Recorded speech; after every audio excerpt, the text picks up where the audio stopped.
In this class, we are going to read our civics chapter electoral politics, चुनावी राजनीति। आज हम बात करने वाले हैं चुनावी राजनीति की। As you know this chapter is started with a article. यह चैप्टर जो है हमारा वो स्टार्ट होता है एक आर्टिकल के साथ। Related to elections, the times is after midnight. Midnight का समय था। And expected crowd sitting for the past 5 hours in a choke of the town waiting for the leader to come. In this article we can see that there is a crowd sitting for the past 5 hours and waiting for a leader who will come here and speak here, and the leader is Mr. Devilal. Devilal is the leader and chief of Haryana Sangharsh Samiti.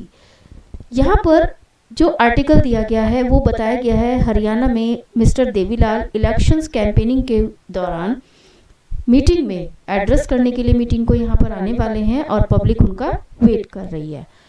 Devilal जो कि 76 years old leader हैं, ए busy man, 3 days से busy man है। क्यों? क्योंकि वो लगातार election कैंपेनिंग्स में इन्वॉल्व हैं और अपने इलेक्शंस कैंपेनिंग को रोल आउट कर रहे हैं।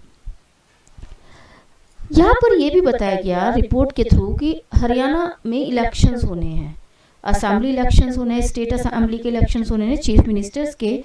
और जिस समय पर ये इलेक्शन होने हैं 1987 में, उस समय तक वहाँ पर कांग्रेस की गवर्नमेंट रूल कर रही थी। एंड द नेक्स्ट इलेक्शन जो देवीलाल हैं संघर्ष कमेटी के मेंबर्स हैं, वो लीड करने वाले हैं पार्टी को। और होता भी है जब इलेक्शंस कंप्लीट हो जाते हैं तो देवीलाल मिनिस्टर के रूप में नियुक्त किए जाते हैं, उनकी पार्टी जीत जाती है। और नया युद्ध, स्ट्रगल फॉर जस्टिस, एक अपोजिशन लीडर के रूप में उन्होंने एक मूवमेंट चलाया जिसको नाम दिया गया नया युद्ध। लोक दल के लीडर थे ये। His party join after opposition parties to form the front against the Congress. Congress के खिलाफ बहुत सारी पार्टियों का एक समूह था जो मिल गया, कोलैब किया इन्होंने और एक नई पार्टी जिसको नाम दिया गया लोक दल, उसका कोलिएशन किया। और इस तरह से देवीलाल इलेक्शंस की कैंपेनिंग करते हैं और जीत जाते हैं। और इलेक्शंस कैंपेनिंग के दौरान जो उन्होंने वायदे किए जनता के सम्मुख, उन वायदों के आधार पर जनता ने उनको वोट किया और वो इलेक्शंस कैंपेनिंग में जीत जाते हैं। अब यहाँ पर इस आर्टिकल को देने का क्या मकसद था? The motive of presenting this article here is to show the electoral process in India. What is electoral politics? What is the process of electoral politics? We can see in this chapter. We have already know what is politics. Politics के बारे में हम already जानते हैं कि politics क्या होती है। So let us study about electoral politics. अब हम बात करते हैं चुनावी राजनीति की। It is a field. यह वो क्षेत्र होता है where we elect our representative, जहां पर हम अपने प्रतिनिधित्व को चुनते हैं बाय वोटिंग प्रोसेस, एक वोटिंग प्रोसेस के दौरान। द मोर द वोट्स, जितने अधिक कोई व्यक्ति मोर जीतेगा, वोट में सबसे ज्यादा वोट जिस पार्टी को मिलेंगे वही पार्टी चेस करेगी, इलेक्शन को विन करेगी और नई सरकार का गठन करती है। यही प्रोसेस होता है इलेक्शन का, जो कि हमें बताता है कि एक नई सरकार का गठन किसके आधार पर होता है। मेजॉरिटी सीट्स जो पार्टी लीड करती है उसी के आधार पर नई सरकार फ्रेम होती है। अब बात आती है कि व्हाई इलेक्शंस की नीड क्यों होती है, इलेक्शंस क्यों जरूरी होते हैं। Elections can lead to change in the policy of government. Elections जरूरी होते हैं पॉलिसीज को, गवर्नमेंट की पॉलिसीज में चेंजेस लाने के लिए। जैसे जैसे न्यू इलेक्शंस होते हैं, नई पार्टी का गठन होता है, नई सरकार बनती है, पॉलिसीज में भी परिवर्तन होते हैं। इस तरह से जनता नई पॉलिसीज को बदलने के लिए नई सरकार का गठन कर सकती है इलेक्शन प्रोसेस के through. The governor invited can became the chief minister if he is impressed by the speeches. अगर जनता किसी भी लीडर की स्पीचेस से, भाषणों से प्रभावित होती है और उसकी पार्टी को इनवाइट मीन्स वोटिंग प्रोसेस के थ्रू मेजॉरिटी प्राप्त हो जाती है, तो गवर्नर उसको इनवाइट करता है और उसी पार्टी के लीडर को चीफ मिनिस्टर के रूप में नियुक्त किया जा सकता है। इस तरह से इलेक्शन की नीड होती है एक नए मंत्री को नियुक्त करने के लिए। विदाउट एनी इलेक्शंस अगर हम बात करें कि हम लोग आम सहमति बना लें, पूरे देश की जनता से आम सहमति कलेक्ट की जाए और उसके हिसाब से किसी भी स्टेट में या सेंट्रल में गवर्नमेंट का फ्रेम कर दिया जाए, इट इज़ नॉट पॉसिबल। इसके लिए इलेक्शन ही एकमात्र ऐसा माध्यम होता है जिसके द्वारा हम एक मंत्री को, एक सरकार में गठित व्यक्ति को रिप्रेजेंटेटिव के रूप में नियुक्त कर सकते हैं। Peoples are unhappy with every ruling party and vote against in it in next election. Election इसलिए भी ज़रूरी होते हैं कि अगर पीपल, जनता डिसएग्री है, मीन्स इस समय रूल्स पार्टी जो भी सरकार में है, अगर जनता उसके कार्यों से डिसएग्री होती है, मीन्स उसके कार्यों से संतुष्ट नहीं होती, तो उनके पास एक नया ऑप्शन होता है। नेक्स्ट इलेक्शन में उनको वोट ना करके नई पार्टी को चुन सकती है और नेक्स्ट इलेक्शन में नई सरकार रूलिंग पार्टी के रूप में आ सकती है। The party that wins the election form the government. यही रूल होता है कि जो पार्टी इलेक्शंस में विन करती है वही सरकार का गठन करती है। इस तरह से अलग अलग पार्टीज को सरकार में आने का मौका मिलता है और नई नई पॉलिसीज भी गठित हो जाती हैं। The elections can lead to economic development in the state और इन कंट्री। इलेक्शंस इसलिए भी ज़रूरी हैं क्योंकि अगर देश में एक सरकार का गठन नहीं होगा, ना तो देश के लिए इकोनॉमिक डेवलपमेंट संबंधी पॉलिसीज बनेंगी, तो इसलिए पूरे देश के लिए और राज्य के इकोनॉमिक डेवलपमेंट के लिए भी इलेक्शंस का होना ज़रूरी है। तभी हम एक सरकार का गठन कर सकते हैं जो कि हमारे देश के इकोनॉमिक डेवलपमेंट को बढ़ावा दे सकती है। इसलिए हमें इलेक्शंस की ज़रूरत होती है और इलेक्शन ही वो प्रोसेस है जिसके थ्रू हम आसानी से एक सरकार का गठन कर सकते हैं। The party need not have to resign after his party lost elections. अगर पार्टी जिस जो पार्टी होती है इलेक्शंस में अगर हार जाती है, लॉस्ट इलेक्शंस, तो उसको रिजाइन करने की नीड नहीं है। अगर not after his party lost election, अगर उसकी पार्टी लॉस्ट कर जाती है। The country which have elections are said to be democratic. और वो इलेक्शंस जहाँ पर जो भी सरकार का गठन इलेक्शंस प्रोसेस के थ्रू होता है उसको हम एक डेमोक्रेटिक कंट्री के रूप में जानते हैं। तो ये अपने देश की पहचान को एक डेमोक्रेटिक कंट्री के रूप में बनाने के लिए भी इलेक्शन की नीड होती है, क्योंकि वही सरकार जो गठित होगी इलेक्शन प्रोसेस के थ्रू वही देश को एक डेमोक्रेटिक कंट्री के रूप में डेवलप करेगी। तो अगर मान लिया इलेक्शन ना हो तो क्या होगा, एक बार एक पार्टी रूल हो गई सरकार में, इलेक्शन नहीं होंगे तो वो तो रिजाइन करेगी नहीं अपने पोस्ट से, तो उसको नीड ही नहीं होती इलेक्शन से हटने के लिए। एक समय अंतराल के बाद जब इलेक्शन होंगे तभी उसको उसके पद से हटाया जा सकता है, क्योंकि वह सरकार से जनता नई पार्टी का इलेक्शन कर सकती है, चूज कर सकती है, और एक नई पार्टी जब सरकार में आएगी तो प्रीवियस पार्टी जो कि रूल कर रही थी वो अपने आप ऑटोमेटिकली सरकार से बाहर हो जाती है। इस तरह से इस प्रोसेस को कंडक्ट करने के लिए हमें इलेक्शन की ज़रूरत होती है। Why do we need election? Election क्यों ज़रूरी है ये तो हमें पता चल गया। इलेक्शन की ज़रूरत देश के लिए क्यों होती है, जनता के बिहाफ पर भी अगर हम बात करें इलेक्शंस की नीड क्यों होती है। The people can choose their leaders who will make laws for them. Elections process give a chance to the peoples to select their leaders on, जो कि उनके बिहाफ पर, on the behalf of people they will form laws, जो कि सरकार में आने के बाद कानून बनाने का काम करेंगे। इसलिए देश में कानून का निर्माण करने के लिए जनता को लीडर्स को नियुक्त करने के लिए इलेक्शन की नीड होती है। इलेक्शन प्रोसेस के थ्रू एक ऐसे कैंडिडेट चुनकर आते हैं जो देश की जनता के बिहाफ पर नए नए कानून बनाने का काम करते हैं। They can choose who will form government and take major decisions. केवल कानून बनाने के लिए ही नहीं, but the people choose the government. जो सरकार का गठन होता है वो जनता के बिहाफ पर होता है और जनता उन्हीं के बिहाफ पर उनसे संबंधित मेजर डिसीजंस सरकार फ्रेम करने के बाद ले सकती है। They can choose the party whose politics will guide the government and law making. Election process एक ऐसा माध्यम है जिसके द्वारा जनता अपनी ऐसी गवर्नमेंट को चुन सकती है जो लॉ मेकिंग करे, बल्कि गवर्नमेंट के साथ साथ पार्टी को भी चुन सकती है। जरूरी नहीं है कि जो लीडर उन्होंने पिछली पार्टी में सत्ता में थे वही लीडर इस बार चुनकर आए, नई पार्टी भी सरकार में गठित होकर आ सकती है। इसलिए इलेक्शन प्रोसेस क्या करता है, इलेक्शन प्रोसेस सरकार के गठन के साथ साथ देश में कानून का निर्माण करता है, मेजर डिसीजंस को फॉलो कराता है और गवर्नमेंट के रूप में एक नई पार्टी को भी काम करने का मौका देता है। A rule of the people is possible without any, अगर जो जनता का शासन है वो किसके बिना इम्पॉसिबल, इलेक्शंस के द्वारा। अगर देश में इलेक्शंस ना हो तो जनता की सरकार नहीं आ पाएगी। The people can gap sit together every day and take all the decision. ये पॉसिबल ही नहीं है कि हम लोग पूरे देश की जनता को एक साथ बैठा सके और हर रोज नए नए डिसीजन उनके साथ डिस्कशन करके ले सके।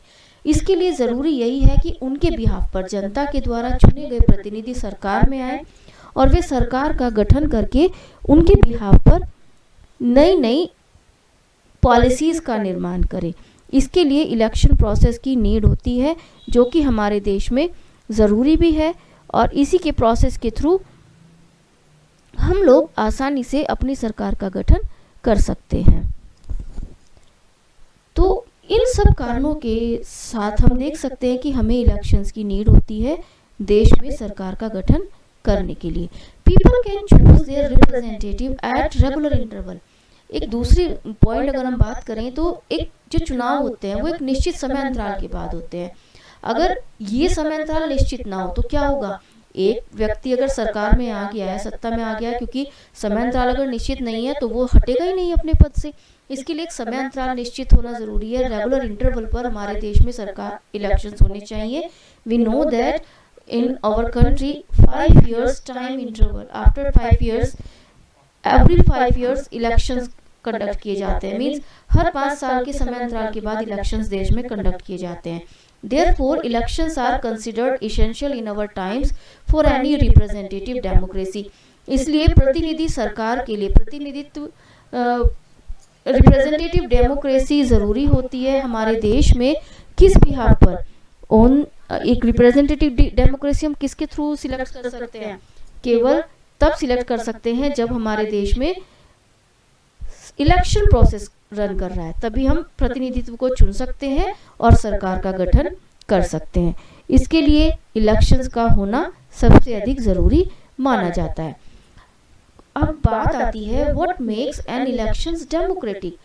इलेक्शंस को प्रजातांत्रिक कैसे बनाया जा सकता है, कैसे इलेक्शंस प्रजातांत्रिक होते हैं? Everyone should be able to choose, this means that everyone should have one vote, every vote should be equal values. अब इलेक्शन तभी डेमोक्रेटिक होंगे जब वो किस सिद्धांत पर आधारित होंगे? We know that our constitution give a guidelines a principle that 1 person 1 vote. हमारा जो संविधान है वो किस प्रिंसिपल पर बेस्ड है? 1 पर्सन 1 वोट 1 वैल्यू, इस सिद्धांत पर वर्कआउट करता है। तो हर इलेक्शन तभी डेमोक्रेटिक होगा जब वो फॉलो करेगा इस पॉलिसी को, 1 पर्सन 1 वोट और 1 वैल्यू को, और हर व्यक्ति की वोट की वैल्यू इक्वल मानी जाएगी। There should be something to choose from, parties and candidate should be free to contest elections and should offer some real choice to the voters. एक election तभी डेमोक्रेटिक हो सकता है जब parties and candidate should be free to contest elections. Elections में voting करने के लिए कैंडिडेट्स फ्री हैं, अपनी मर्जी से वो किसी को भी वोट दे सकते हैं, और पार्टीज भी फ्री होती हैं किसी को भी अपने कैंडिडेट्स बनाने के लिए। एंड ये किस पर आधारित होता है? वोटर्स की रियल चॉइस पर ये डिपेंड करता है। तो इस प्रोसेस को भी हम डेमोक्रेटिक तभी मानेंगे जब जनता फ्रीली वोट करे और चॉइस हो जनता के पास। ऐसा नहीं है कि एक ही पार्टी सरकार में है। मान लिया क्या है, जैसे हमने चाइना का रूल पढ़ा था प्रीवियस चैप्टर्स में, एग्जांपल पढ़ा, पीआरआई पार्टी ही इलेक्शन जीती थी, केवल पीआरआई पार्टी को ही वोट किया जा सकता था। तो जब ऐसा प्रोसेस होता है कि केवल एक ही पार्टी इलेक्शन विन ना करे और पार्टीज का भी ऑप्शन होता है जनता के पास चुनने के लिए, तभी हम उसको डेमोक्रेटिक कह सकते हैं। The choice should be offered at regular interval, और यह चॉइस एक निश्चित समय अंतराल पर आधारित होनी चाहिए। जैसा कि हम देख सकते हैं हमारे देश में रेगुलरली एवरी 5 इयर्स के समय अंतराल पर इलेक्शंस कंडक्ट किए जाते हैं। The candidates preferred by the people should get elected, और जितने भी कैंडिडेट्स हैं जो जनता के द्वारा चुनकर आए हैं वो इलेक्टेड प्रोसेस के थ्रू, इलेक्शन प्रोसेस के थ्रू ही सिलेक्ट किए जाने चाहिए। Election should be conducted in A free and fair manners. Elections को रन करते हुए कोई भी चीप पॉलिसीज लागू ना की जाए, मीन्स चीप पॉलिसीज को फॉलो ना किया जाए, और फ्री एंड फेयर मैनर में इलेक्शंस कराए जाए, तभी जनता की real choice, real wish manner के रूप में एक रिप्रेजेंटेटिव डेमोक्रेसी के रूप में, सरकार के रूप में हमारे पास इलेक्ट होकर आती है। अब हम बात करते हैं पॉलिटिकल कंपटीशन की। इलेक्शंस जो होते हैं, अगर इलेक्शंस होंगे तो वहाँ पर पॉलिटिकल कंपटीशन भी होगा, आपस में प्रतिस्पर्धा होती है। राजनीतिज्ञों में इलेक्शंस में बढ़ चढ़कर हिस्सा लेते हैं और पॉलिटिकल कंपटीशन वहाँ पर देखने को मिलता है, क्योंकि पॉलिटिकल कंपटीशन के बेस पर ही जनता क्या करती है, पार्टीज के अलग अलग कैंडिडेट्स इलेक्शंस में खड़े होते हैं, तो अपने आप को सही साबित करने के लिए क्या होता है, एक दूसरे को गलत ठहराना, पॉलिटिकल कंपटीशन वहाँ पर हमें देखने को मिलता है। इस हिसाब से अगर हम बात करें पॉलिटिकल कंपटीशन अच्छा है या नहीं है हमारे देश के लिए या किसी भी डेमोक्रेटिक गवर्नमेंट के लिए, इसको 2 पार्ट्स में डिवाइड करके हम मेजर कर सकते हैं, ऑब्जर्व कर सकते हैं, according to these demerits and according to these merits. Now we will discuss about the demerits of a political competition. Political competition की बुराइयां क्या होती हैं? Clearly an electoral competition has many demerits. जो भी इलेक्टोरल कंपटीशन होता है, election संबंधी प्रतिस्पर्धा होती है, उसके बहुत सारे अवगुण होते हैं, उसमें बहुत सारी बुराइयां होती हैं। It create a sense of disunity and fractionalism in everyday society. If we talk about the elections, we see that जो लीडर्स होते हैं वो क्या करते हैं, जाति के आधार पर, धर्म के आधार पर, वर्ग के आधार पर डिवाइड करके जनता से वोट मांगने का प्रयास करते हैं, और इससे क्या होता है, इस सेंस ऑफ डिसयूनिटी इंक्रीज होती है देश में। एक फैक्शनलिज्म, एक अलग अलग वर्ग संबंधी विचारधारा जनरेट होती है, पूरे देश को वर्गों के आधार पर डिवाइड करने का प्रयास किया जाता है पॉलिटिकल कंपटीशंस के through.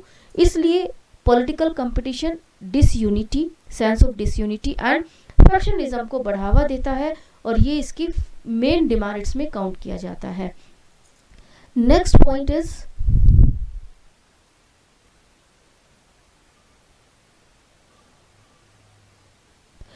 Candidates and parties use dirty methods. दूसरा डिमेरिट्स अगर हम बात करें तो वो होती है कि इलेक्शंस को जीतने के लिए कई बार क्या करते हैं जो कैंडिडेट्स होते हैं, वो क्या करते हैं, डर्टी ट्रिक्स का इस्तेमाल करते हैं, रिश्वतखोरी, भ्रष्टाचार, पैसा, मसल्स पावर, मनी पावर, इन सब को यूज करके इलेक्शंस को जीतने की कोशिश करते हैं। इस तरह से डर्टी मेथड्स पॉलिटिक्स के यहाँ पर हमें देखने को मिलते हैं, और ये भी एक पॉलिटिकल कंपटीशन की डिमेरिट्स के रूप में देखा जा सकता है। People who want to serve the country, इन सब बुराइयों के कारण कई बार क्या होता है, जो पीपल वास्तव में देश की सेवा करना चाहते हैं और इतने कैपेबल भी हैं कि वो देश की सेवा कर सकते हैं, लेकिन इस अनहेल्दी कंपटीशन के कारण, इस पॉलिटिकल कंपटीशन के कारण वो राजनीति के क्षेत्र में प्रवेश नहीं करना चाहते, क्योंकि वो उनके लिए सुइटेबल नहीं होता। डर्टी ट्रिक्स से वो बचना चाहते हैं, इस कारण से वास्तव में जो देश की सेवा करने में सक्षम है और देश की सेवा कर सकते हैं, वो इलेक्शन प्रोसेस में इन्वॉल्व नहीं होना चाहते हैं। ये भी इसकी डिमेरिट्स के रूप में हम देख सकते हैं।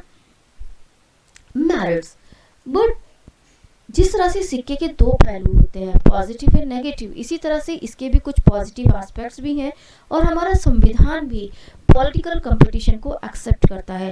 People will get full rights to vote and choose their representative.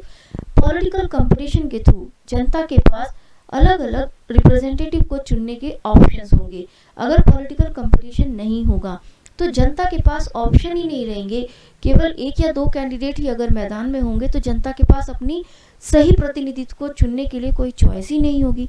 इस कारण से पॉलिटिकल कंपटीशन होना भी जरूरी है। पॉलिटिकल कंपटीशन के बिहाफ पर क्या होगा, मान लिया इस समय सत्ता में जो भी कैंडिडेट है, पार्टी है, अगर वो इस समय वर्क नहीं करेगी तो उसको डर रहेगा कि अगले इलेक्शन में उसको जनता नकार देगी, वोटिंग प्रोसेस में उसको वोट्स नहीं मिलेंगी। इस कारण से पॉलिटिकल कंपटीशन का होना भी ज़रूरी है, जिससे कि जो व्यक्ति कैंडिडेट के रूप में, प्रतिनिधित्व के रूप में सरकार में शामिल है, वो देश के लिए वर्कआउट करे, जिससे कि अगली बार इलेक्शंस में उसको जनता वोट कर सके। The country which has adopted the elections procedure is also counted in democratic country. और इलेक्शंस में कंपटीशन होना, पॉलिटिकल कंपटीशन होना इसलिए भी ज़रूरी है क्योंकि जो कंट्रीज़ इस प्रोसेस को फॉलो करते हैं वही डेमोक्रेटिक कंट्री के रूप में काउंट किए जाते हैं। It haves to elected representative to go out and serve the country and countryman. यह कंपटीशन जनता को आने का मौका देता है। हमारा संविधान फ्रीली कैंडिडेट्स को इलेक्शंस में खड़े होने का मौका देता है। यहाँ पर कोई भी व्यक्ति इलेक्शन में कंटेस्ट कर सकता है, वोट कर सकता है और एक कैंडिडेट के रूप में इलेक्शंस को लड़ सकता है। इसलिए पीपल्स के पास रिप्रेजेंटेटिव के रूप में देश में इलेक्ट होने का मौका होता है और वो देश की सेवा करने के लिए आगे आ सकते हैं। After the people get the right to vote they are considered as equal. क्योंकि जनता के पास राइट टू वोट है और इसको इक्वल कंसिडर किया जाता है। 1 पर्सन 1 वोट 1 वैल्यू के बेस पर हमारा देश वर्कआउट करता है, इस सिद्धांत पर रन करता है। इसलिए राइट टू वोट जनता के पास इक्वली कंसिडर किया जाता है, चाहे वो अनपढ़ पीपल है, लिटरेट है, इलिटरेट है, रिच है, पुअर है, सभी के वोट को इक्वल मेजर किया जाता है। इस तरह से इक्वालिटी को भी बढ़ावा यहाँ पर मिलता है और ये इक्वालिटी देश में मौजूद है। The following picture show the countries who are adopted democracy and has benefited। यहाँ पर मैप के थ्रू हम दिखा सकते हैं कि बहुत सारे कंट्रीज ऐसे हैं जिन्होंने इस इलेक्शन प्रोसेस को डेमोक्रेटिक को फॉलो किया और अपने देश को बेनिफिट देने का प्रयास किया। जो ब्लू पार्ट है ये हमें बताता है इन कंट्रीज ने डेमोक्रेटिक पॉलिसीज को फॉलो किया और अपने देश को बेनिफिट देने का प्रयास किया था। Now we will talk about what is our system of elections. Elections का सिस्टम क्या है? The Lok Sabha and the Vidhan Sabha elections are held in India every 5 years। हमारे देश में 2 टाइप्स के इलेक्शंस होते हैं, Lok Sabha elections and Vidhan Sabha elections. Lok Sabha elections easily याद रख सकते हैं आप, जिसमें हमारे पीएम का चुनाव होता है, मींस प्राइम मिनिस्टर का गठन होता है। एंड विधानसभा में हमारा सीएम चीफ मिनिस्टर का गठन होता है, मींस केंद्र के आधार पर जो इलेक्शंस होते हैं वो हमारे लोकसभा इलेक्शंस हैं एंड स्टेट लेवल पर जो इलेक्शंस होते हैं वो हमारे विधानसभा के इलेक्शंस कहलाते हैं। लोकसभा इलेक्शंस को हम जनरल इलेक्शंस भी कहते हैं। जनरल इलेक्शंस क्या होते हैं? जब इलेक्शंस पूरे देश में एक साथ गठित किए जाते हैं, मींस पूरे देश में जब एक साथ इलेक्शंस होते हैं और हमारे पीएम पद के उम्मीदवार का चुनाव होता है, तब हम उन इलेक्शंस को जनरल इलेक्शंस के रूप में इंक्लूड करते हैं। दूसरी कैटेगरीज आती है हमारी बाई इलेक्शंस की। आपके इसमें क्वेश्चन भी पूछा जाता है what is the difference between general election and by election. Lok Sabha के जो इलेक्शंस होते हैं उनको हम जनरल इलेक्शंस की कैटेगरीज में इंक्लूड करते हैं। There are certain elections that are conducted in a particular constituency. Constituency means चुनाव क्षेत्र। कई बार क्या होता है किसी भी चुनाव क्षेत्र में, मान लिया किसी कैंडिडेट ने जो किसी कंस्टिट्यूएंसी से इलेक्ट हुआ था उसने रिजाइन कर दिया, या फिर किसी कंस्टिट्यूएंसी से किसी इलेक्टेड लीडर की डेथ हो गई तो उसकी सीट खाली हो जाती है। उस सीट को भरने के लिए उस निश्चित चुनाव क्षेत्र में जब इलेक्शन हेल्ड किया जाता है तो उस इलेक्शन को हम बाई इलेक्शन कहते हैं।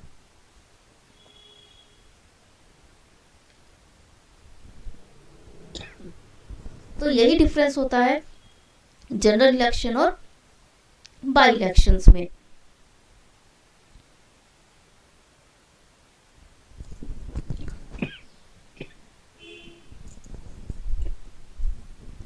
अब हम बात करेंगे इलेक्टोरल कंस्टिट्यूएंसीज की। कंस्टिट्यूएंसीज क्या होती हैं? चुनाव क्षेत्र। जैसा कि हम जानते हैं कि हमारा जो भारत है वो एक विशाल देश है। इतने बड़े देश में एक ही समय पर पूरे देश में इलेक्शंस को हेल्ड करना इज नॉट पॉसिबल नहीं होता। इस प्रॉब्लम के समाधान के लिए क्या किया जाता है? कंट्री को डिवाइड कर दिया जाता है इलेक्टोरल कंस्टिट्यूएंसीज में, अलग अलग चुनाव क्षेत्र में डिवाइड कर दिया जाता है। और ये प्रोसेस दोनों इलेक्शंस में किया जाता है, लोकसभा इलेक्शंस में भी और लेजिस्लेटिव असेंबली में स्टेट इलेक्शंस में भी। One representative is elected from each constituencies by the voters. सभी चुनाव क्षेत्र से जितनी भी कंस्टिट्यूएंसीज निर्धारित की जाती हैं, प्रत्येक चुनाव क्षेत्र से एक रिप्रेजेंटेटिव चुनकर आता है वोटर्स के द्वारा। The country is divided into, अगर हम बात करें मेजरमेंट की, अगर हम लोकसभा इलेक्शंस की बात करते हैं तो हमारा जो भारत है उसको 543 कंस्टिट्यूएंसीज में डिवाइड किया गया है लोकसभा इलेक्शंस के लिए। The selected representative is called the members of parliament और एमपी। इन कंस्टिट्यूएंसीज से जितने भी कैंडिडेट्स चुनकर आते हैं लोकसभा के लिए उनको हम मेंबर्स ऑफ पार्लियामेंट या फिर एमपी के रूप में इंडिकेट करते हैं। सिमिलरली इसी तरह से जब स्टेट इलेक्शंस होते हैं हमारे जो स्टेट है उसको भी अलग अलग कंस्टिट्यूएंसीज में डिवाइड कर दिया जाता है और उन कंस्टिट्यूएंसीज से जितने भी मेंबर्स चुनकर आते हैं उनको हम एमएलए के रूप में डिफाइन करते हैं। तो you can measure the difference between MPs and MLA here.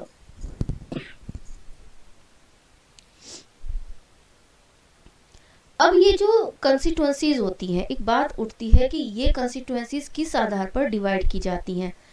क्या पूरे क्षेत्र की कंस्टिट्यूएंसीज को एक साथ डिवाइड कर दिया जाता है? For Lok Sabha elections the country is divided into, Lok Sabha elections के लिए जो कंस्टिट्यूएंसीज डिवाइड की गई है, हमने ऊपर पढ़ा 543 कंस्टिट्यूएंसीज डिवाइड की गई हैं। The representative elected from each constituencies is called the members of parliament और एमपी हम उनको कहते हैं। जैसा कि यहाँ पर आप मैप में देख सकते हैं पूरे भारत को अलग अलग चुनाव क्षेत्र में डिवाइड कर दिया गया है। ईच कंस्टिट्यूएंसी से क्या होता है, अब ये हमारे स्टेट्स हैं, इनमें अलग अलग चुनाव क्षेत्र बना दिए जाते हैं, अलग अलग कंस्टिट्यूएंसीज में इनको डिवाइड कर दिया जाता है और ईच कंस्टिट्यूएंसी से एक मेंबर्स इलेक्ट किया जाता है और फिर वो सरकार के गठन के लिए मेंबर्स के रूप में काउंट किए जाते हैं। इन 543 मेंबर्स से अलग 2 मेंबर्स ऐसे होते हैं जिनको चुनने का अधिकार किसके पास होता है, वो अधिकार हमारे प्रेसिडेंट के पास होता है। 2 मेंबर्स एंग्लो इंडियन कम्युनिटीज से, ऐसे मेंबर्स जो कि ब्रिटिश शासनकाल में कुछ मेंबर्स ऐसे हैं जो हमारे देश में रह गए हैं तो वो कम्युनिटी से बिलोंग करते हैं जो कि प्रेसिडेंट के द्वारा नियुक्त किए जाते हैं। इस तरह से हमारे देश में 545 मेंबर्स इलेक्ट होकर जाते हैं इलेक्शंस में। 2 का जो अधिकार होता है वो प्रेसिडेंट के पास होता है। अब इसमें कुछ क्षेत्र ऐसे होते हैं जो रिजर्व कंस्टिट्यूएंसीज के रूप में भी जाने जाते हैं। ये इलेक्शन प्रोसेस की प्रक्रिया की एक नीति होती है जिसमें कुछ क्षेत्र को रिजर्व कर दिया जाता है। रिजर्व किस बेस पर? इन ओपन इलेक्टोरल कंपटीशन, क्योंकि हमें पता है चुनाव में कंपटीशन होता है तो कई बार क्या होगा इस कंपटीशन में हमें देखने को मिलेगा कि जो वीकर सेक्शंस हैं, जो पैसे संबंधी प्रॉब्लम के कारण वीक हैं या फिर ऐसी समुदाय से बिलोंग करते हैं जिनकी संख्या देश में कम है, just like schedule caste, schedule tribes हो गए, तो वीकर सेक्शंस में वो स्टैंड करते हैं। या महिलाओं से रिलेटेड वर्ग हो गया, उसको भी हम वीकर सेक्शन में इंक्लूड कर लेते हैं, तो उनको भी चांस मिले, वो भी स्टैंड कर पाए सोसाइटी में। इसके लिए क्या किया जाता है, रिजर्वेशन का प्रोसेस रखा जाता है। अब जो वीकर सेक्शंस होते हैं, society may not stand a good chance two of winning because of influence of powerful section. कई बार क्या होगा, जो पावरफुल सेक्शंस होंगे वो इनको जीतने का मौका नहीं दे सकेंगे। तो इस प्रक्रिया में इक्वालिटी को बढ़ावा देने के लिए निर्धारित किया गया है कि the makers of our constitution, हमारे संविधान निर्माताओं ने संविधान को निर्मित करते हुए इस बात को ध्यान में रखा, उन्होंने कुछ चुनाव क्षेत्र रिजर्व कर दिए। किसके लिए? वीकर सेक्शन के लिए।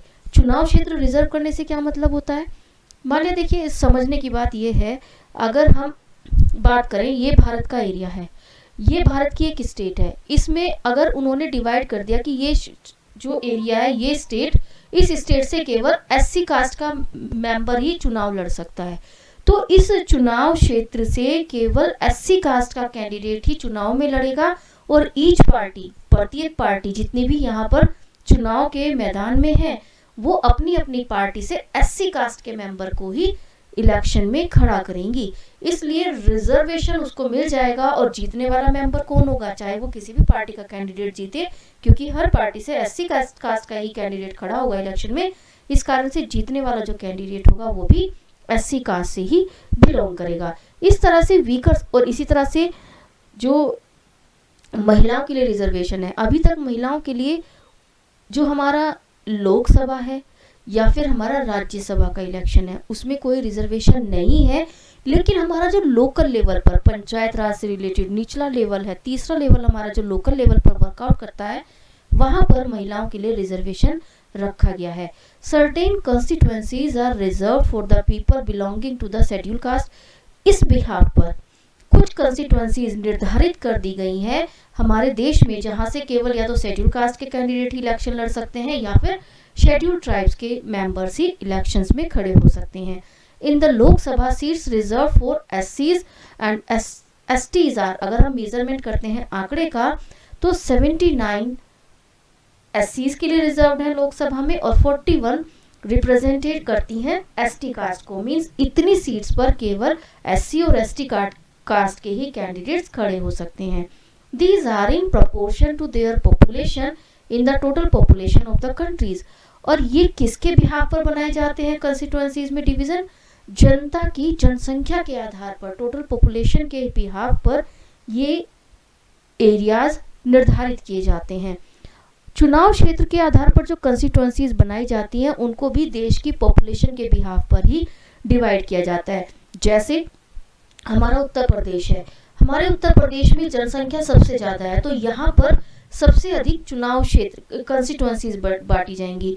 लेकिन अगर हम बात करें गोवा, छोटा स्टेट है इसलिए वहां पर कंस्टिट्यूएंसीज की संख्या भी कम होगी। मींस चुनाव क्षेत्र का जो डिवाइडेशन किया जाता है, कंस्टिट्यूएंसीज का जो डिवाइडेशन किया जाता है वो भी अकॉर्डिंग टू पॉपुलेशन ही डिवाइडेशन किया जाता है। Seats are reserve for the other backward classes as well. इसी तरह से जो ओबीसी होते हैं, अदर बैकवर्ड क्लासेस के पीपल्स हैं, उनके लिए भी इसी तरह से सीटों का निर्धारण किया गया है जो कि रिजर्व सीट के रूप में निर्धारित कर दिए गए हैं। They may not have the required resources, education and contacts to contest and win elections. उनको जरूरत नहीं होती रिक्वायर्ड रिसोर्सेज की, जिनको रिक्वायर्ड रिसोर्स की मीन्स एजुकेशन की, context the contest and win the elections.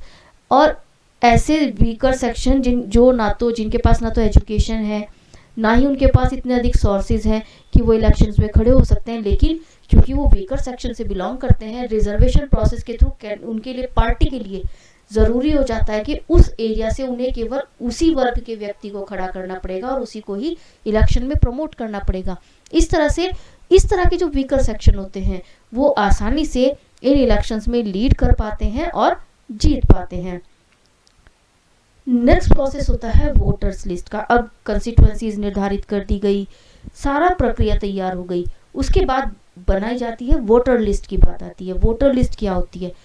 वो लिस्ट जिसमें कौन पीपल वोट करेगा, हु विल वोट, उनका जो लिस्ट होता है, कौन वोट करेगा, उस लिस्ट को हम वोटर्स लिस्ट के रूप में मानते हैं। द लिस्ट ऑफ पीपल्स की list who are eligible for voting, जो कि देश में वोट करने के लिए एलिजिबल हैं, prepared by the election commission of India. यह वोटर लिस्ट बनाई जाती है इलेक्शन कमीशन के द्वारा।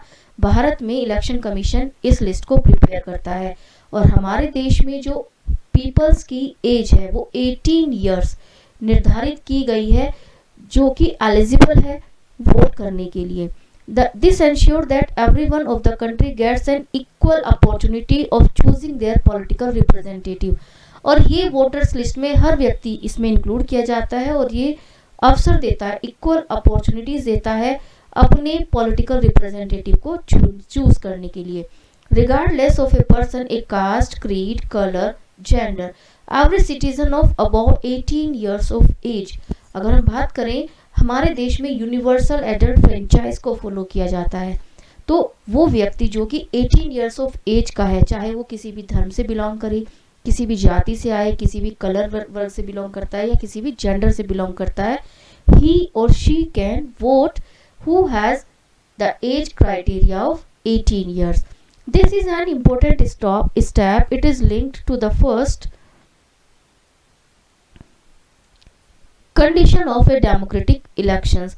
और यह फर्स्ट इंपॉर्टेंट स्टेप भी माना जाता है क्योंकि ये डेमोक्रेटिक इलेक्शंस के लिए, प्रजातांत्रिक इलेक्शन के लिए फर्स्ट स्टेप भी माना जाता है कि सभी के पास इक्वल अपॉर्चुनिटीज हो अपने कैंडिडेट को चूज करने की, और ये तभी पॉसिबल है जब देश में जो इलेक्शंस है 1 पर्सन 1 वोट 1 वैल्यू पर बेस्ड हो, तभी हम उसको एक डेमोक्रेटिक इलेक्शंस की कैटेगरीज में काउंट कर पाते हैं। Different citizens differ from one another in many ways. अगर हम बात करें नागरिकों की, तो देश के सभी नागरिक इक्वल नहीं होते, कुछ पुअर हैं, कुछ रिच हैं, some are highly educated and some are not so educated and some are not educated at all, but still they have the right to vote. लेकिन फिर भी उन सबको वोट करने का अधिकार है। जिस भी कैंडिडेट का नाम वोटर्स लिस्ट में इंक्लूड हो जाता है, he or she can vote if he or she is poor, if or she is educated और uneducated। यहाँ पर जो प्रूफ दिखाया गया है वो एक वोटर लिस्ट को बताता है, जिसमें नेम्स होते हैं कैंडिडेट्स के, एज क्राइटेरिया होता है, उनका एड्रेस होता है, ये सब चीज़ें मेंशन की जाती हैं, किस एरिया से वो बिलोंग करता है। Next term is nomination of candidates. Candidates का नॉमिनेशन, नामांकन कैसे होता है? कैंडिडेट्स जो कि इलेक्शंस में खड़े होते हैं। वैसे तो हमारे देश में हर व्यक्ति इलेक्शन में खड़ा हो सकता है, हर व्यक्ति को इलेक्शन में वोट देने का अधिकार है, और हर व्यक्ति को जो कि एक एज क्राइटेरिया को पूरा करता है इलेक्शन में कंटेस्ट कर सकता है और इलेक्शन लड़ सकता है। भारत में जो एज क्राइटेरिया माना गया है एक इंडियन सिटीजन के लिए, it should be 25 years, means जो व्यक्ति 25 ईयर्स ऑफ एज को कंप्लीट कर चुका है वह इलेक्शन में खड़ा हो सकता है, एक पार्टी के थ्रू इलेक्शंस लड़ सकता है। There are restriction on people with criminal records but those are extreme cases. लेकिन वैसे तो हमारा संविधान सबको इक्वालिटी का अधिकार देता है, मीन समानता का अधिकार देता है, जिसके बिहाफ पर हर व्यक्ति, चाहे वो किसी भी धर्म से बिलोंग करे, जाति से बिलोंग करे, लेकिन जिसकी एज लिमिटेशन 25 ईयर्स हो चुकी है वो इलेक्शन लड़ सकता है। लेकिन संविधान ने कुछ व्यक्तियों पर रेस्ट्रिक्शन भी रखी है, जैसे कि ऐसे व्यक्ति जिनका कोई क्रिमिनल रिकॉर्ड है और एक्सट्रीम केसेस में जिनका नाम आता है, उन पर ये रेस्ट्रिक्शन रखी गई है, वो इलेक्शंस में खड़े नहीं हो सकते हैं। The candidate has to fill a nomination form and give a security deposits. अब जो भी कैंडिडेट्स इलेक्शंस में खड़ा होना चाहते हैं उनको सबसे पहले क्या करना होगा? उनको एक नॉमिनेशन फॉर्म फिल करना होता है, जो कि पार्टी के थ्रू किस पार्टी से वो इलेक्शन लड़ना चाह रहे हैं, किस क्षेत्र से वो इलेक्शन लड़ रहे हैं, और उसके साथ साथ उनको कुछ सिक्योरिटी डिपॉजिट करनी होती है। सिक्योरिटी मीन्स कुछ अमाउंट जमा करनी पड़ती है कि वो इतने कैपेबल हैं कि वो इलेक्शन लड़ सकते हैं और देश के लिए वर्कआउट कर सकते हैं, तो उनको कुछ पैसा, मनी डिपॉजिट्स भी करना पड़ता है सिक्योरिटी के रूप में। इसके साथ साथ ऑल्सो ए लीगल डिक्लेरेशन, उन्हें जनता को कुछ डिटेल्स भी अपनी देनी होती है। Just like declaration has to be made with details of pending criminal cases. उन्हें जनता को इलेक्शन में जब वो खड़े होते हैं ये भी बताना होता है कि क्या उनके ऊपर कोई क्रिमिनल केस चल रहा है या नहीं चल रहा है। एसेट्स एंड लायबिलिटीज, उनके पास कितनी प्रॉपर्टीज हैं, कितनी बैंक बैलेंस है, ये सब चीज़ें भी उनको डिक्लेयर करनी पड़ती हैं जब वो किसी इलेक्शंस में कैंडिडेट्स के रूप में खड़े होते हैं। And the educational qualification of the candidate, यहाँ तक कि अपनी एजुकेशन क्वालिफिकेशन, वो कितना पढ़े लिखे हैं, ये सब चीज़ें भी उनको डिटेल में ओपन करनी पड़ती हैं जब वो एक इलेक्शंस में कैंडिडेट्स के रूप में खड़े होते हैं। Every candidate has to make legal declaration giving his full details of, इस तरह से उसे क्या क्या डिक्लेरेशन करनी होगी। जो भी कैंडिडेट इलेक्शंस में खड़े होंगे उसके लिए उसके खिलाफ कोई सीरियस क्रिमिनल केसेस है या नहीं, पेंडिंग है या नहीं, अगेंस्ट जो कि पेंडिंग में चल रहे हैं अगेंस्ट में कैंडिडेट के। Detail of assets and liabilities, कितनी उनके पास प्रॉपर्टी है, क्या उनका बैंक बैलेंस है, क्या उनकी फैमिली, उनके पास कितनी प्रॉपर्टी है। और ये केवल इलेक्शन, अब हमारे देश में ये प्रावधान कर दिया गया है कि ये डिटेल उन्हें केवल इलेक्शन में खड़े होने पर ही नहीं करनी होती, बल्कि मान लिया एक कैंडिडेट है जो इलेक्शन में खड़ा हुआ, जीत गया, 5 साल बाद फिर दोबारा इलेक्शन होंगे, तो जब वह अपना पद छोड़ेगा तब भी उसे अपनी प्रॉपर्टी का डिटेल देना होगा कि जब वह इलेक्शन में खड़ा हुआ था, कैंडिडेट के रूप में वो चुना गया था, तब उसके पास कितनी प्रॉपर्टी थी, और 5 साल बाद सरकार के रूप में काम करने के बाद उसके पास अब कितना बैंक बैलेंस है और उसके पास कितनी लायबिलिटीज हैं या असेट्स हैं। Educational qualification of the candidate, जो एजुकेशनल क्वालिफिकेशन होती है वो भी कैंडिडेट को देनी होती है। The above information should be made public so that the voters get an opportunity on the basis of information to vote for the deserve. इन सब डिटेल के आधार पर जो जनता है वो ऑब्जर्व कर सकती है कि कौन कैंडिडेट उनके लिए सुइटेबल है, जो कि सरकार में जाकर उनके लिए उनके बिहाफ पर काम कर सकता है। इसलिए ये सब डिक्लेरेशन होना बहुत अधिक ज़रूरी होता है किसी भी कैंडिडेट्स के लिए। उसके बाद वोटिंग होती है। The votes are being counted. Vote होने के बाद, अब वोट कहाँ पर होते हैं? पोलिंग बूथ पर वोट होते हैं, और वहाँ पर वोटिंग होने के बाद उन सब वोट को काउंट किया जाता है, और काउंट होने के बाद जो हाईएस्ट वोट गेन करता है किसी भी कंस्टिट्यूएंसी से, उसको विनर घोषित कर दिया जाता है। पहले हमारे देश में जो प्रोसेस चल रहा था वो बैलेट पेपर पर वोटिंग होती थी। बैलेट पेपर पर एक पेपर होता था जिसपे सभी पार्टीज के सिंबल्स बने होते थे, और उन पर उनके आगे नाम लिखे होते थे, और उस पर स्टैंप लगानी होती थी कैंडिडेट्स को, और फोल्ड करके फिर उनको बैलेट बॉक्स में डाला जाता था। बाद में ईवीएम मशीन, इलेक्ट्रॉनिक मशीन्स हमारे देश में संचालित होने लगी, और ईवीएम पर क्या होता है? यहाँ पर सिंबल बना होता है पार्टी का, और बटन होता है। अब कैंडिडेट बटन दबा सकता है, जो भी इलेक्शन में वोट करने जाते हैं उस बटन को दबाकर अपनी मर्जी के व्यक्ति को वोट कर सकते हैं। और ट्रांसपेरेंट करने के लिए किस बटन को आपने दबाया है वो भी प्रोसेस दिखाई देता है कि वही व्यक्ति उस बटन के दबाने के बाद उसी पार्टी को वोट गई है या नहीं गई। ये सब ट्रांसपेरेंसी भी वहाँ पर इलेक्शन प्रोसेस में दिखाई जाती है। इस तरह से इलेक्ट्रॉनिक मशीन्स का यूटिलाइजेशन अब देश में किया जाता है वोटिंग प्रोसेस में काम करने के लिए। अब बात आती है इलेक्शन कैंपेनिंग्स की। चुनावी आयोजन कैसे होता है? Election campaigning in India take place for 2 weeks. हमारे देश में जो इलेक्शन कैंपेनिंग्स है वो 2 वीक के लिए होती है, और ये 2 वीक कब से स्टार्ट होते हैं? Starting from the declaration of the final list of candidates contesting the elections. जब फाइनल लिस्ट डिक्लेयर हो जाती है, इलेक्शंस में जो व्यक्ति खड़े हो रहे हैं, कैंडिडेट्स खड़े हो रहे हैं, उनकी फाइनल लिस्ट डिक्लेयर होने के बाद and concluding 48 hours before the date of polling, vote डालने की 48 आवर्स पहले तक ये इलेक्शन कैंपेनिंग खत्म हो जानी चाहिए। इस तरह से 2 वीक्स पहले से ये स्टार्ट हो जाती है, और इलेक्शन होने से 48 आवर्स पहले आचार संहिता लग चुकी होती है, और उसके बाद आप कोई भी इलेक्शन कैंपेनिंग्स नहीं कर सकते हैं। ड्यूरिंग द कैंपेनिंग्स, इसके लिए जो इलेक्शन कमीशन है उसने कुछ कैंपेनिंग्स में कुछ कोड ऑफ कंडक्ट भी रखे हुए हैं, जैसे कि during this कैंपेनिंग्स candidates reach out of the voters.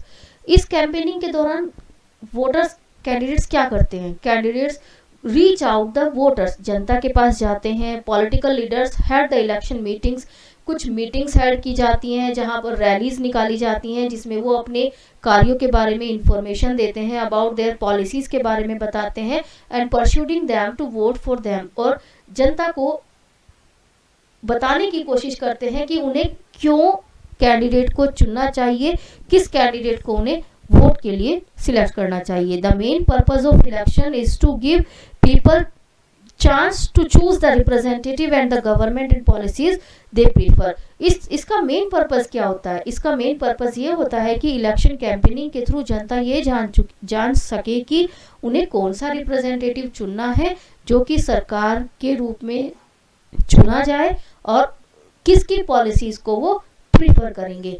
इस तरह से इलेक्शन कैंपेनिंग में जनता को उन सब पॉलिसीज के बारे में पता चलता है जिसके थ्रू वो अपने इलेक्शंस में वायदे करते हैं। जो कैंडिडेट्स होते हैं, खड़े होते हैं इलेक्शंस में, जैसे कि कैंपेनिंग का एक तरीका ये भी होता है कि कुछ सक्सेसफुल स्लोगन्स दे दिए जाते हैं। मीन जैसे कि यहाँ पर गरीबी हटाओ स्लोगन यूज किया गया था कांग्रेस के द्वारा, led by Indira Gandhi in year 1971।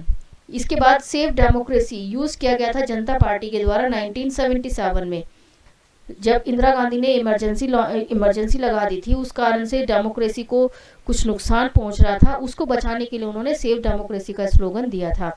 ये कुछ इफेक्टिव स्लोगन्स भी पार्टीज के द्वारा दे दिए जाते हैं जो कि बताते हैं कि अगर हमारी पार्टी इलेक्शन में जीत जाती है तो वो इस मोटिव पर काम करेगी।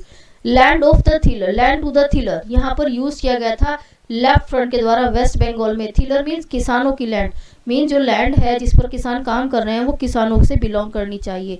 तो इस तरह से स्लोगन्स दे दिए जाते हैं और स्लोगन्स के थ्रू, कुछ इफेक्टिव स्लोगन्स के थ्रू अपने मोटिव को जनता तक पहुंचाने की कोशिश कैंडिडेट्स के द्वारा की जाती है। जैसे कि अभी एग्जाम्पल के रूप में हम दे सकते हैं, अभी इलेक्शन हमारे देश में कंडक्ट होने वाले हैं यूपी गवर्नमेंट के, और इसमें जो प्रियंका गांधी हैं उन्होंने नारा दिया है बेटी हूँ, लड़की हूँ, लड़ सकती हूँ। तो ये क्या है, मीन्स वो बताना चाहती है कि अगर हमारी सरकार देश में आती है तो वो लड़कियों के लिए काम करेगी, लड़कियों की सुरक्षा के बिहार पर वो आगे वर्कआउट करेगी। इस तरह से अपने अपने विचारधारा को जनता तक पहुंचाने का काम कैंडिडेट्स इलेक्शन कैंपेनिंग के थ्रू कर सकते हैं। In an election campaigning no party और कैंडिडेट कैन, लेकिन इलेक्शन कैंपेनिंग के दौरान इलेक्शन कमीशन के द्वारा कुछ कोड ऑफ कंडक्ट लगाए गए हैं। कोड ऑफ कंडक्ट क्या होती हैं, कुछ शर्तें लागू कर दी गई हैं, मीन्स जो कि किसी भी पार्टी को नहीं करनी है, क्या करना है इलेक्शन कैंपेनिंग के दौरान, क्या नहीं करना है, ये सब कोड ऑफ कंडक्ट के रूप में लिखे गए हुए हैं। जैसे कि bribe and threaten the voters, voters को रिश्वत देना, डराना, धमकाना, ये सब अलाउ नहीं है। Influence the voters in the name of religion, धर्म के आधार पर किसी वोटर को प्रभावित करना।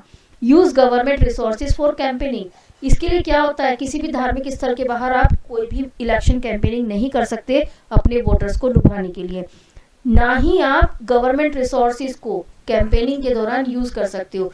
क्योंकि क्या होता है, जैसे मान लिया अभी बीजेपी की सरकार देश में है, तो भाई पार्टी तो सरकार में है ना, सत्ता में है, तो जरूरी नहीं है कि जो कैंडिडेट इलेक्शन में खड़े हैं वो उन गवर्नमेंट ऑफिशियल से रिसोर्स यूज नहीं कर सकते हैं, वो कर सकते हैं, लेकिन यहाँ पर बैन रखा गया है, किसी भी गवर्नमेंट रिसोर्स को आप यूज नहीं कर सकते हैं।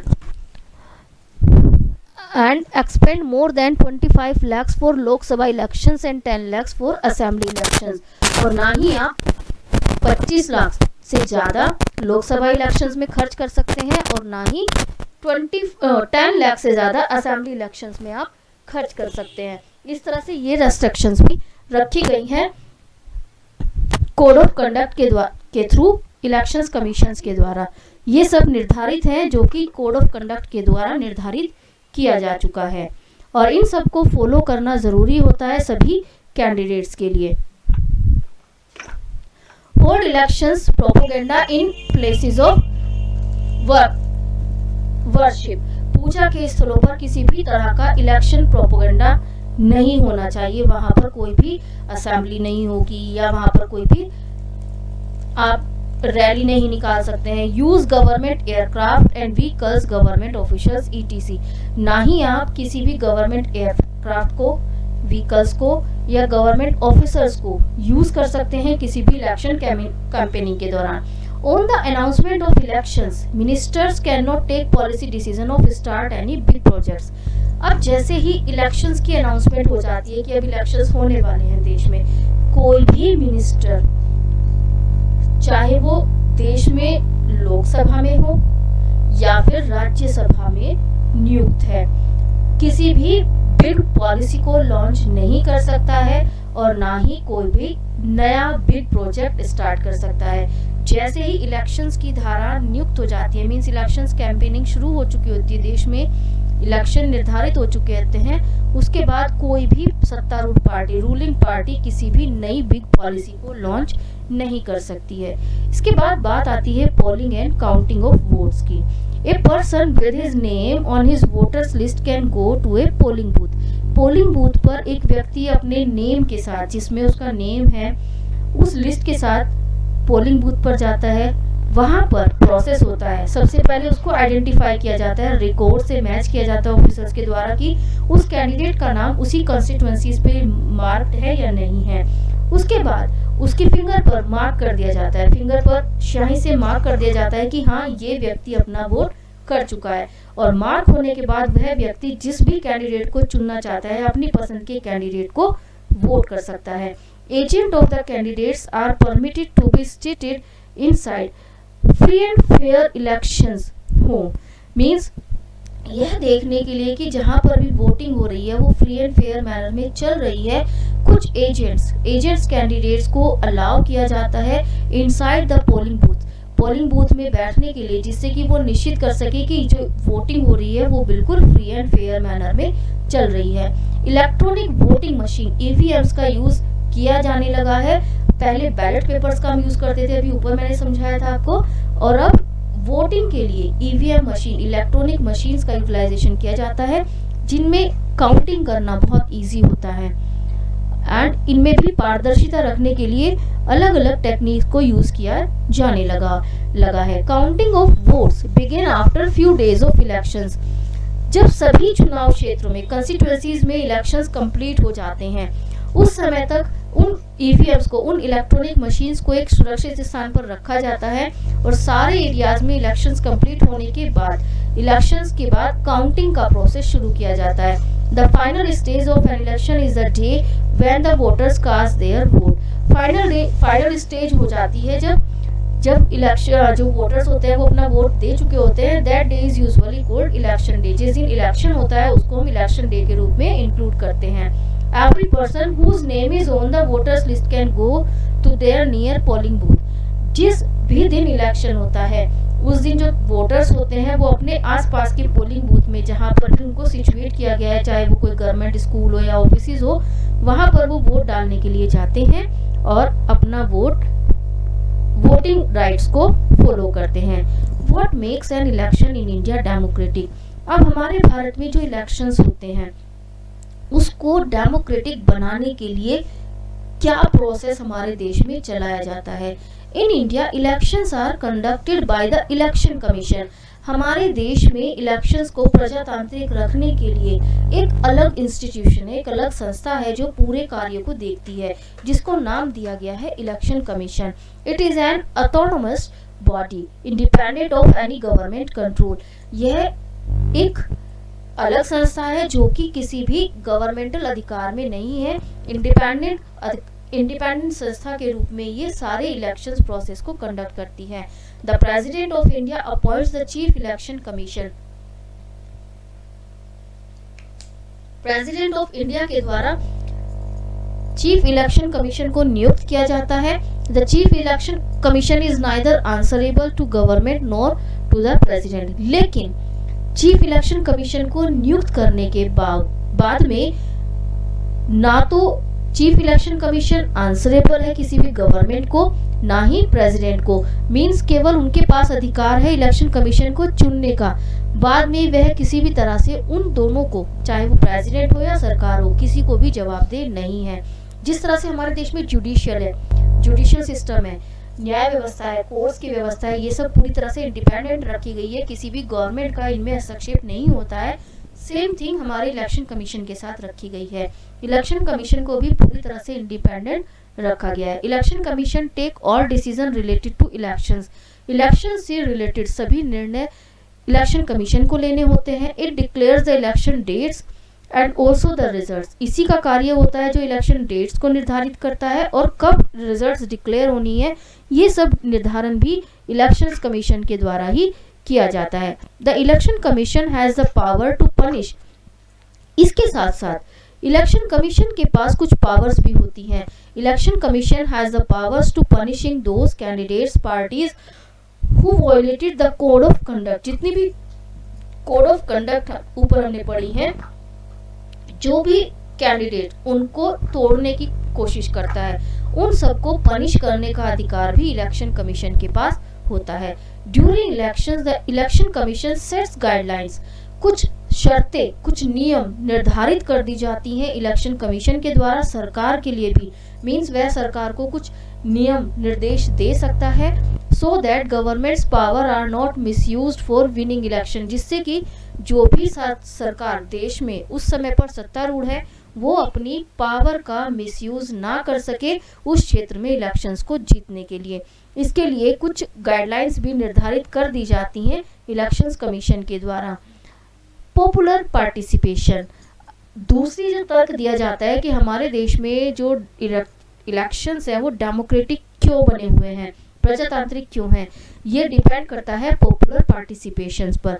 Voters turn out figure determine the extent of peoples participation in the elections. अगर हम बात करें turn out voters turn out figures की, तो जो आंकड़े हैं, परसेंटेज हमें बताते हैं कि देश में जितना भी एक्सटेंशन हुआ है, किसके रूप में, पॉलिटिक्स में वोटर्स का, वो हमारे देश में परसेंटेज दिन पर दिन बढ़ता गया है। अगर हम कंपेयर करते हैं नॉर्थ अमेरिका या यूरोप की, इनमें जो टर्न आउट है वो डिक्लाइन हुआ है over last 50 years. We can see it in our book with graphs के थ्रू भी हम इसको देख सकते हैं। हमारी बुक में ये ग्राफ के थ्रू दिखाया गया है एनसीईआरटी बुक्स में, जिसमें आप ग्राफ्स के थ्रू देख सकते हैं कि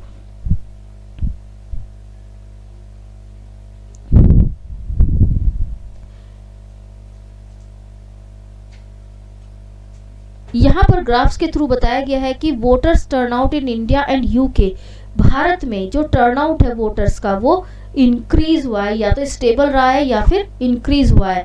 बट इन यूके, इंडिया में ये इंक्रीज होता गया है, लेकिन यूके में आप देखेंगे तो ये गिरना शुरू हुआ है। मींस इंक्रीज नहीं हुआ है बल्कि फॉल ऑफ हुआ है। तो ये जो परसेंटेज है वोटर्स का टर्नआउट है, परसेंटेज है, ये बताता है कि हमारी जनता इसमें पूरी तरह से पार्टिसिपेट करती है, इन्वॉल्व होती है।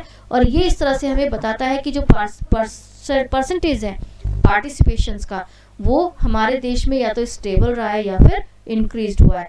Compare to the USA where the richers and the poorer white peoples, जो अगर हम यूएसए की कंपेयर करते हैं जहां पर रिचर है या वाइट पीपल्स हैं, वोट द मोस्ट, वो मोस्ट ऑफ वोट करते हैं। In India the majority of the voters are the poor. अब हमारे भारत में जो मेजोरिटी है वोटर्स की वो पुअर पीपल्स की है, या अंडर प्रिविलेज पीपल्स की है, या फिर इलिटरेट पीपल्स की है। लेकिन कंपेयर करें तो भारत के कंपेयर में यूएसए में ये कैटेगरी रिचर या वाइट पीपल्स की है। तो ये भी हमारे देश को एक डेमोक्रेटिक इलेक्शंस की कैटेगरीज में इंक्लूड करती है। थर्ड पॉइंट जो हम बात करते हैं वो है एक्सेप्टेंस ऑफ इलेक्शंस आउटकम। हमारे देश में इलेक्शंस होने के बाद जो भी आउटकम निकलता है, मींस जो भी परिणाम होता है, वो सभी के द्वारा एक्सेप्ट किया जाता है। If elections are not free and fair, अगर हमारे देश में फ्री एंड फेयर इलेक्शंस नहीं होते, it favours the powerful ruling party, अगर ये फेवर करते किसी पावरफुल रूलिंग पार्टी को, ruling parties loss elections in India routinely, तो ये बात भारत के संदर्भ में सही साबित नहीं होती। क्योंकि अगर हम ऑब्जर्व करें पिछले दशकों का, हमारे देश में जितनी भी रूलिंग पार्टीज हैं वो रूटीन वाइज इलेक्शंस को लूज करती आई हैं, चाहे वो स्टेट लेवल्स के इलेक्शंस हो या फिर नेशनल लेवल के लोकसभा के इलेक्शंस हो। आप ऑब्जर्व करें एक सेशन के बाद या 2 सेशन के बाद रूलिंग पार्टीज इलेक्शन से आउट हुई हैं और नई पार्टी का गठन देश में देखने को मिला है। Half of the sitting MPs and MLAs lose election in India. आधी से ज्यादा एमपीज और एमएलएज ऐसे हैं जो एक बार इलेक्शंस में जीतने के बाद दोबारा से हार चुके हैं। They show that the India's voters are well aware of functioning of government. इसके बिहाफ पर हम कह सकते हैं कि देश की जनता सरकार के फंक्शंस को लेकर पूरी तरह से अवेयर है।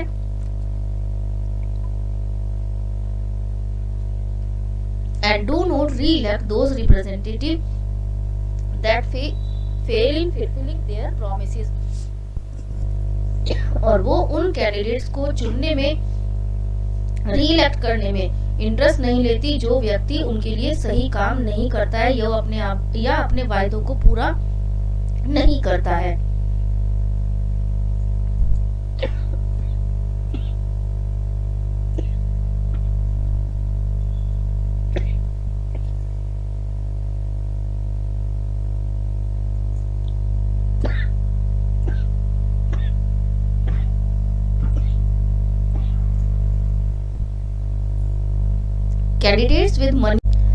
Candidates with money and muscle power often lose elections. If we observe the situations of different countries, we can see that those candidates use money and muscle power.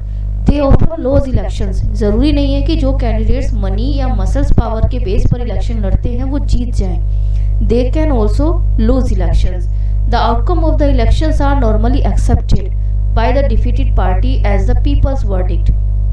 एक डेमोक्रेटिक इलेक्शंस में जो परिणाम होता है elections का वो normally acceptable होता है सभी पार्टीज के लिए, चाहे वो डिफीटेड पार्टी हो या फिर विनिंग पार्टीज हो। एज ए पीपल वर्डिक्ट, जनता के निर्णय के रूप में उसको स्वीकार किया जाता है। और हम अगर भारत की बात करें तो भारत में इस तरह की सिचुएशन हमें हर इलेक्शंस में देखने को मिलती है। हर पार्टी के द्वारा उस वर्डिक्ट को, उस निर्णय को एक्सेप्टेड किया जाता है। जनता के द्वारा जो निर्णय लिया जाता है वोटिंग प्रोसेस के थ्रू, उसको हर पार्टी के द्वारा एक्सेप्ट किया जाता है। Challenges to free and fair elections. अब कुछ चुनौतियां हैं जो देश में फ्री एंड फेयर इलेक्शंस को कंडक्ट कराने में सामने आती हैं। Candidates with exclusive money enjoy and unfair advantages over smaller parties and candidates. वे कैंडिडेट्स जिनके पास बहुत अधिक मनी है, पैसा है, वो कुछ अनफेयर मीन्स का यूज करके एडवांटेज उठा सकते हैं। किन पर? उन छोटी छोटी पार्टीज या कैंडिडेट्स पर जिनके पास या तो पैसा नहीं है या फिर उन सोर्सेज की कमी है जो कि उनके पास इलेक्शंस में होनी चाहिए। Candidates with criminal records dominate others and remove them from the electoral race by using करकॉइन।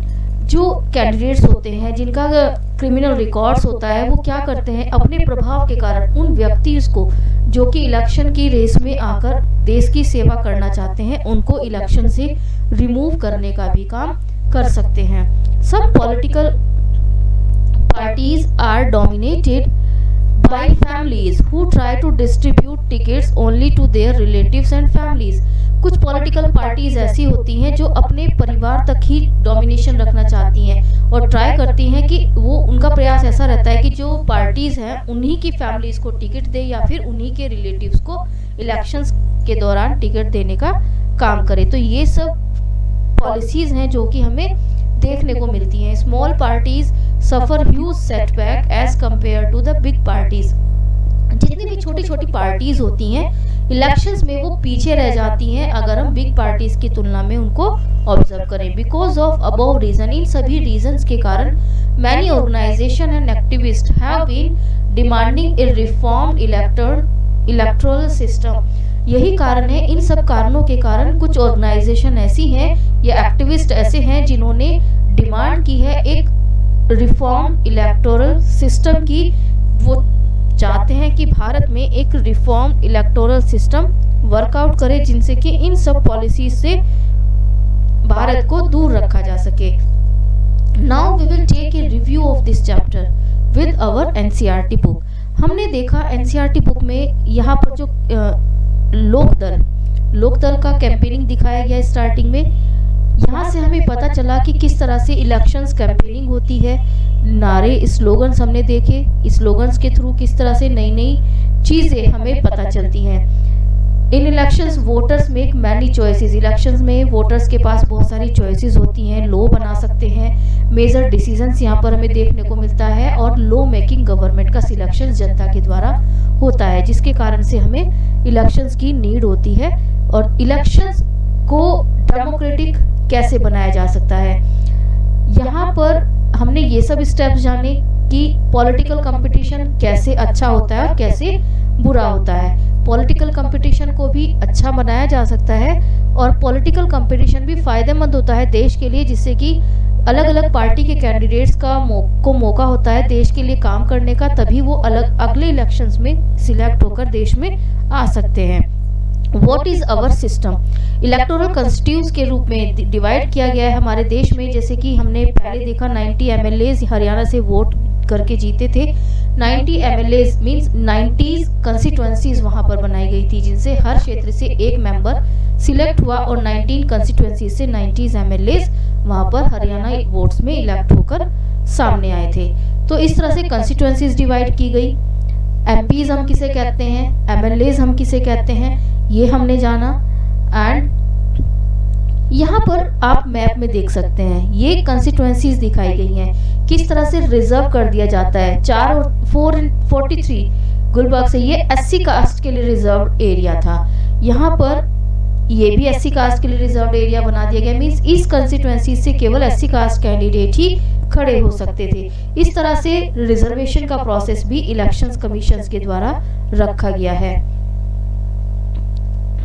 अलग अलग चुनाव क्षेत्र में डिवाइड कर दिया जाता है किसी भी एरिया को, और वहां से रिजर्व कंस्टिट्यूएंसीज को बढ़ावा दिया जाता है। वोटर्स लिस्ट बनाई जाती है इलेक्शन कमीशन के द्वारा, और उसके बाद लोकसभा कंस्टिट्यूएंसीज यहाँ पर बनाई गई है। Total constituencies 543, general 412, reserve 84 and reserve ST के लिए 47। जो रेड कलर है वो हमें रिजर्व बताता है 84 कंस्टिट्यूएंसीज जो कि एससी कास्ट के लिए रिजर्व कर दी गई हैं। ग्रीन एरिया हमें बताता है उन कंस्टिट्यूएंसीज का जो कि रिजर्व कर दी गई है एसटी कास्ट के लिए, और जो भी आपका वाइट एरिया है वो हमें बताता है जो जनरल कास्ट के कैंडिडेट इन चुनाव क्षेत्र में खड़े हो सकते हैं और यहाँ से इलेक्शंस हेड कर सकते हैं, इलेक्शन लड़ सकते हैं। इस तरह से हमारे पूरे भारत को डिवाइड कर दिया गया है अलग अलग कंस्टिट्यूएंसीज में। यहाँ पर लिस्ट दिखाई गई है कितनी कंस्टिट्यूएंसीज बनाई गई हैं। आंध्र प्रदेश में 25 हैं, अरुणाचल प्रदेश में 2 हैं। अब यहाँ पर हम ऑब्जर्व कर सकते हैं कि जनसंख्या के आधार पर कंस्टिट्यूएंसीज का दायरा लिमिट किया गया है। अरुणाचल प्रदेश में जनसंख्या कम है, इस कारण से उसको केवल 2 कंस्टिट्यूएंसीज में डिवाइड किया गया है। अगर हम बात करें उत्तर प्रदेश की, उत्तर प्रदेश में जनसंख्या ज़्यादा है, इस कारण से वहाँ पर ज़्यादा कंस्टिट्यूएंसीज डिवाइड की गई हैं। आंध्र प्रदेश में 25 बनाई गई हैं। उत्तर प्रदेश में सबसे अधिक जनसंख्या रहती है, इस कारण से इसको 80 कंस्टिट्यूएंसीज में डिवाइड कर दिया गया है। यूनियन टेरिटरीज में 1 है सब में, लेकिन जम्मू एंड कश्मीर में पॉपुलेशन के हिसाब से 5 एंड दिल्ली में 7 कंस्टिट्यूएंसीज डिवाइड की गई हैं। इस तरह से जो दायरा होता है कंस्टिट्यूएंसीज का वो जनसंख्या के बेस पर डिवाइड किया जाता है। नॉमिनेशन ऑफ कैंडिडेट्स के लिए क्या क्या शर्तें होनी ज़रूरी हैं, यहाँ पर इलेक्टोरल रोल दिखाया गया है 2018 का मिजोरम का। इलेक्टोरल कैंपेनिंग में यहाँ पर हमने पढ़ा था गरीबी हटाओ, remove poverty, slogans, save democracy, land to the tiller, protect self respect of the Telugus. तो ये अलग अलग स्लोगन्स हैं जिसके थ्रू पार्टीज अपने मोटिव को बताने की कोशिश करती है इलेक्शन कैंपेनिंग के दौरान। ये सब चीज़ें हमने इस चैप्टर में जानी है। कुछ कोड ऑफ कंडक्ट निर्धारित किए गए हैं इलेक्शन कमीशन के द्वारा जिनको यहाँ पर चैप्टर में एक्सप्लेन किया गया है। So you can read all these things with this video. What makes election in India democratic? किस तरह से इलेक्शंस भारत में डेमोक्रेटिक होते हैं? All things we know in this chapter.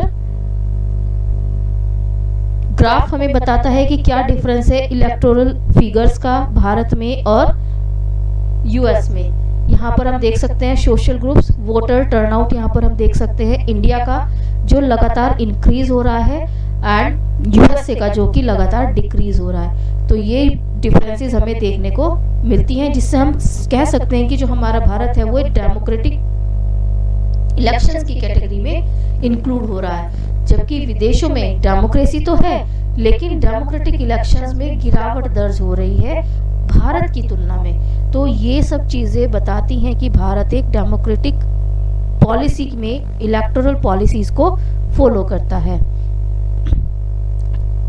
So this chapter is completed here.